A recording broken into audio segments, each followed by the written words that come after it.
వచ్చేసింది ఉగాది. చిత్రమైన చైత్రం, వరాల వసంతం, కలిసి విరిసిన సుమబాలల సంకేతం. అంతులేని కాలం, పెట్టెనులే పరుగు పందెం. విశ్వావసుని దాటి ముందుకొచ్చిన చందం. పరుగు పరుగున వచ్చెను పరాభవనామ సంవత్సరం. పర అంటే శక్తి, భవ అంటే భవుడు. ఇరువురూ కలిసిన అర్ధనారీశ్వర రూపం, అష్టైశ్వర్యాలు ప్రసాదించే అపురూపం. మామిడి పులుపుల పలకరింపులు, వేప పువ్వుల వెక్కిరింతలు, చెరుకు చెప్పెనులే తీపి కబుర్లు, మిరుపు ఘాటుగా గాండ్రింపులు, షడ్రుచులు నిండిన హాసాలు పరిహాసాలు.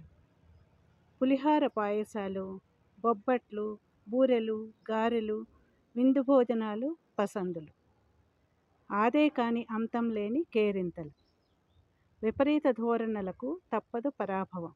శాంతి సంతోషాలకి కావాలిది సంకేతం. కోయిల కుహుకుహు రాగాలనే వింటూ ఆలపిద్దాము మనము సమైక్యతా గీతం. ప్రతి ఏడు వచ్చే అతిథి ఉగాదికి మరి ఇది కాదా స్వాగత గీతం? ప్రతి మనసున పలికే ఆనంద గీతం. నా మెదిన మెదిలిన ఈ ఉగాది గీతం.